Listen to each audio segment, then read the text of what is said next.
This is Des with Pretty Girls Love Sports, and I'm here at the 20th annual MEAC SWAC Kickoff Challenge. Today's challenge will be between North Carolina Central University and Southern University. Both teams were one game away from making it to the Celebration Bowl last year, so this year is a lot on the line as they kick off college football.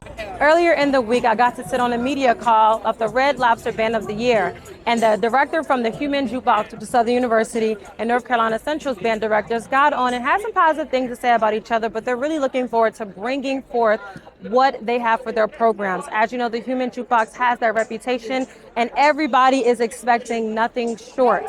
So that is going to be a great fifth quarter, and which I am looking forward to. This game, like I said, coming in, the rivalry is real. Lots of stakes on the line, just to have those bragging rights coming in. And as they say, you want to start in Atlanta and end in Atlanta. And we'll see if either team can make it to the postseason this year to come to the Celebration Bowl. Admit it. Turn it up, turn it up, turn it loud. Got you feeling so proud. This is how we do it now. Daily dose with this. Got you coming back for more.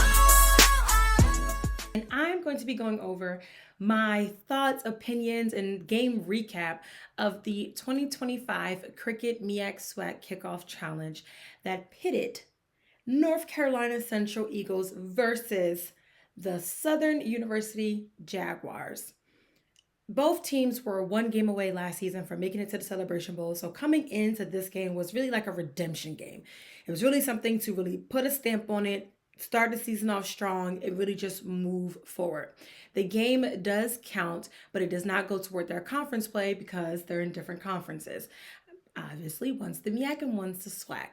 And coming into this game, I really had the expectation that the teams were going to be pretty balanced on both sides. I felt like both were really strong opponents, and I really was looking forward to see who was going to out-edge the other. And although I feel that Southern at some point kind of just looked like they were just, either they were gassed and exhausted, or they kind of gave up a little bit. They weren't in it as much as they were when they started the game.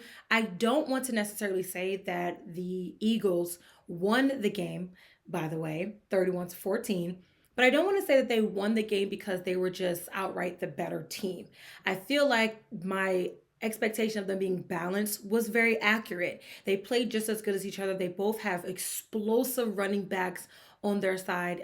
Trey Holly, the transfer from LSU with Southern, and then you have Christian Mosley, their running back, who's been there and developed in that program, and he really is the epitome of that program. And seeing him in person and doing in post game, really getting to see how he speaks and how he really looks forward of being a great teammate, a great leader, and a great player all the way around. So they do have those same elements: great tackles, great safety. Like, they have good defenses on both sides of the ball. And there's no surprise because the coaches have history. As you know, or you may not know, but head coach Oliver has coached in the SWAC. He's been in the SWAC for some time, so he understands the customaries and everything that the SWAC is doing. And then he's really turned the Central team into really a staple. And I love their saying culture over scheme, because not only does he always say we're trying to build these young men, and it's about what is after football, because football doesn't last forever, and making sure that they're good students. And he always brags about their GPA and all the things that they're doing, which is excellent.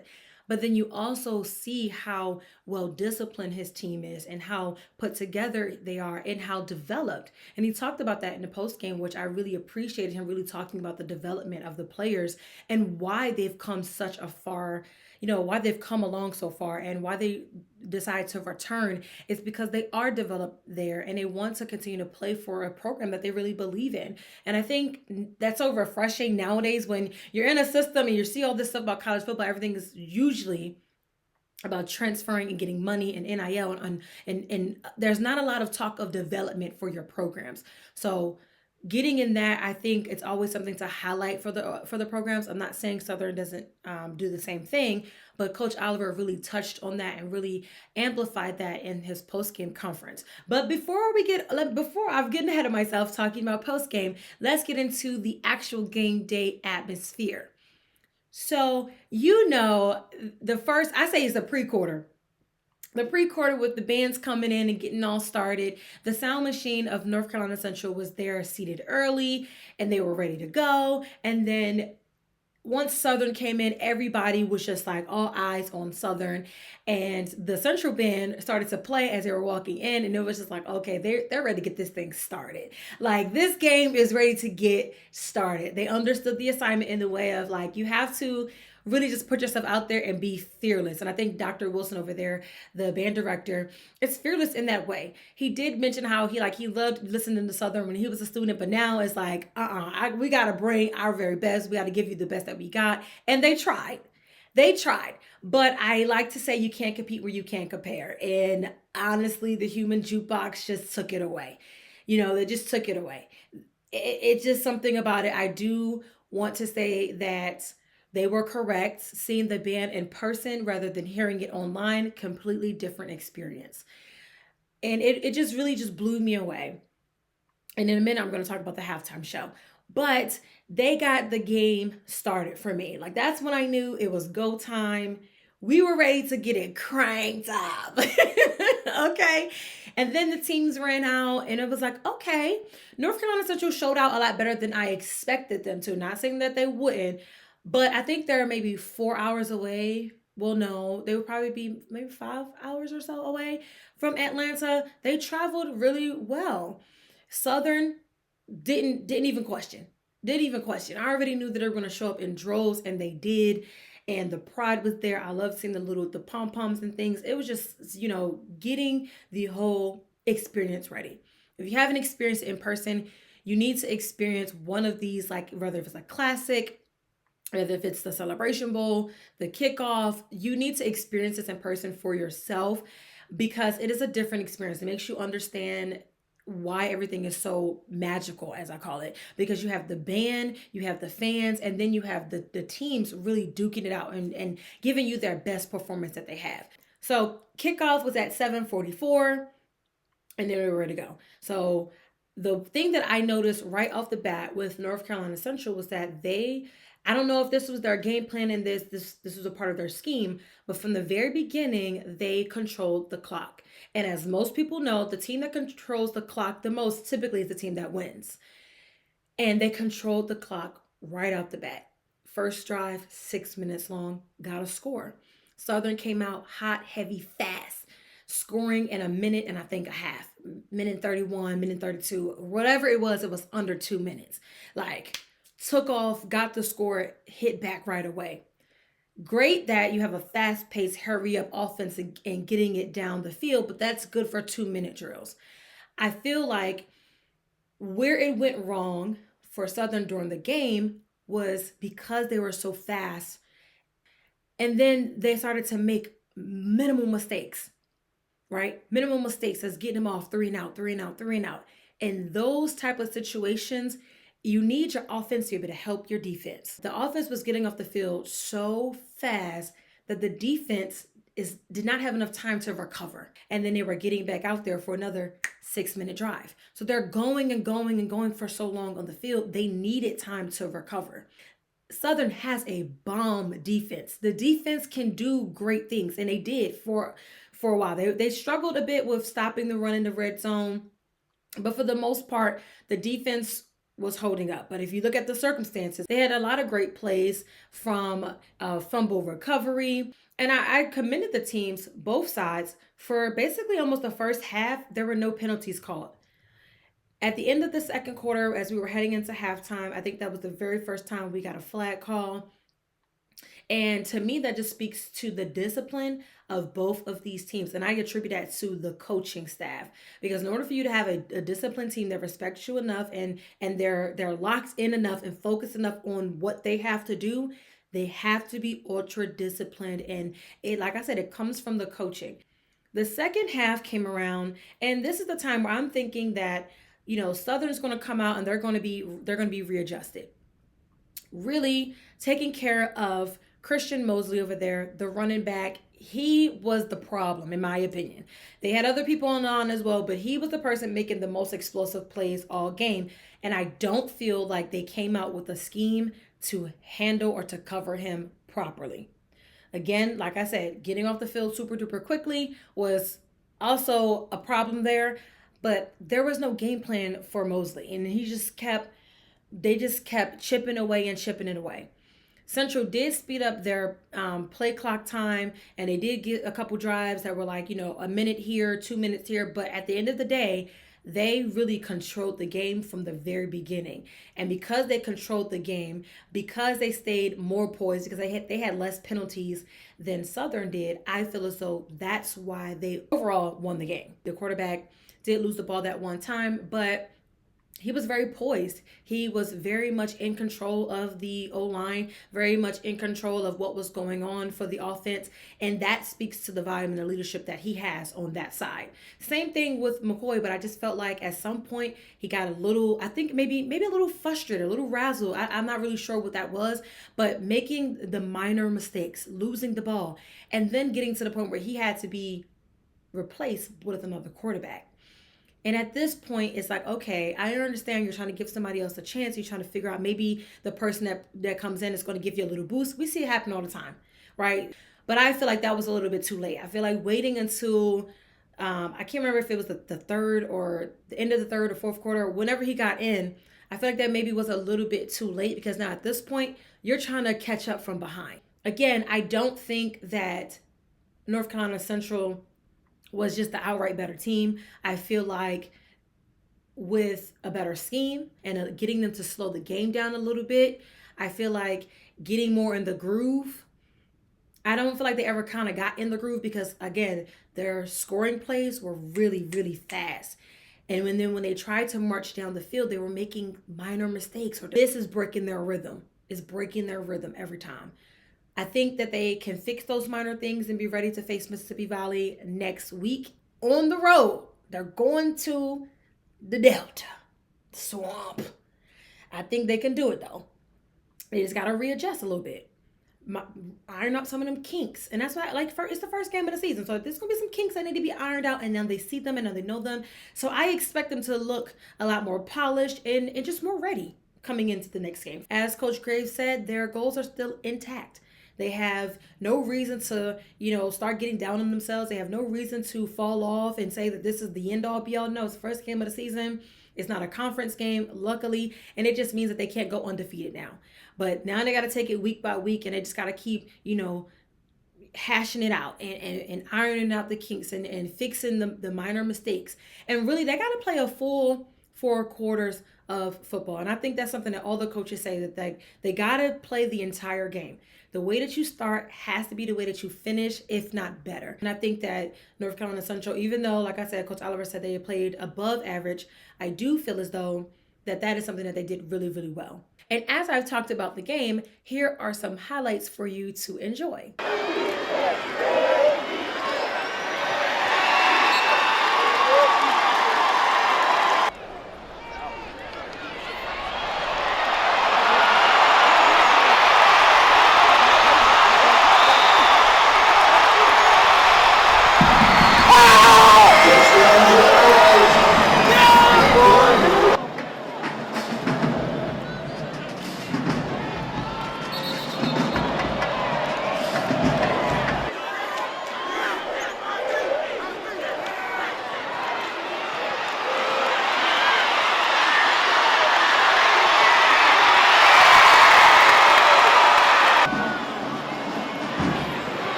And North Carolina Central.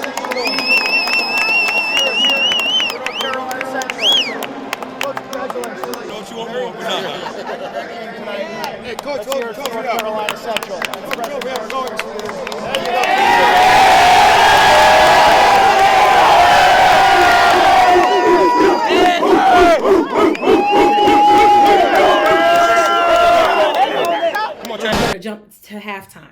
know I was supposed to put it in there, but I wanted to explain the game and give you my opinions on that first.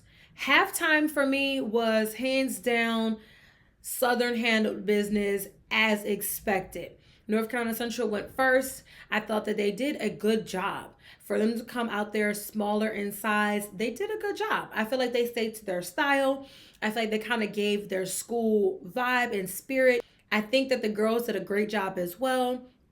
And there wasn't as many of them, but they still held their own. However, Southern definitely handled the business in every single way. The fabulous dancing dolls did great. I love the white uniform that they had on. Their routine was super cute, technical, but also dancey. It looked great.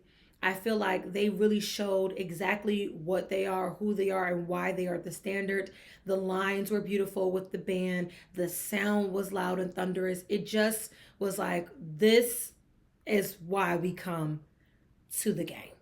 Okay, everything else is great. Cheerleaders are great. We love the cheerleaders and we love the football team, but the band is kind of like that main attraction that kind of draws you in, right? Especially, when you got a band as good as the Human Jukebox. So I think that when it comes to the halftime, I do have to give it to Southern. I don't even think that was kind of a question. No tea, no shade, because I think both bands did great, amazing jobs, but just Southern had that Southern charm, as I would like to call it. And I think that you should also see how great of a job that these bands did at halftime. So here is the North Carolina Central Sound Machine band with their dancers.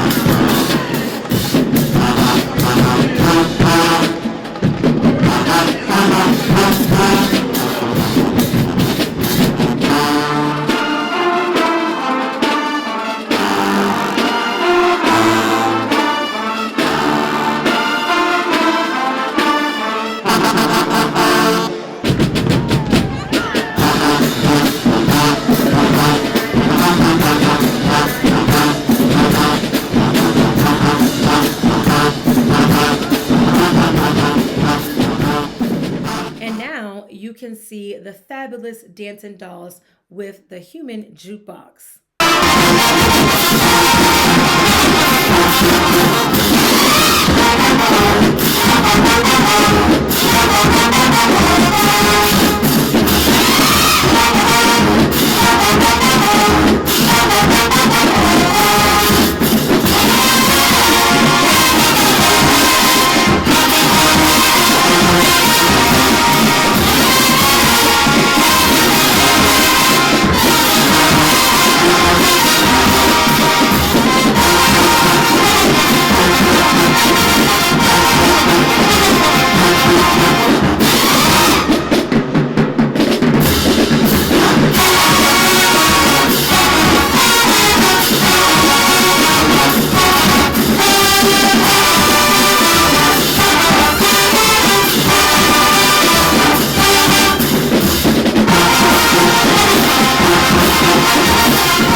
I really enjoyed the experience. I think the game was great. They had nearly 17,000 people show up and in support. So just really seeing how this thing has grown over the 20 years of them doing this MEAC SWAC Kickoff Challenge. I can't wait to see what they bring forth next year and the year after that. If you like this content and you want to see more about HBCUs and all my game day coverages and my opinions and thoughts and all of those things in between, make sure you're hitting that subscribe button. Go ahead and hit the like button while you're at it and leave me a comment. If you watched it, if you were there, tell me what you think. You can always find me at Pretty Girls Love Sports or at PG Love Sports on all social media platforms. Thank you for tuning in, and I will see you on the next one. Baby girl, you are so pretty, pretty, pretty, pretty. Baby girl.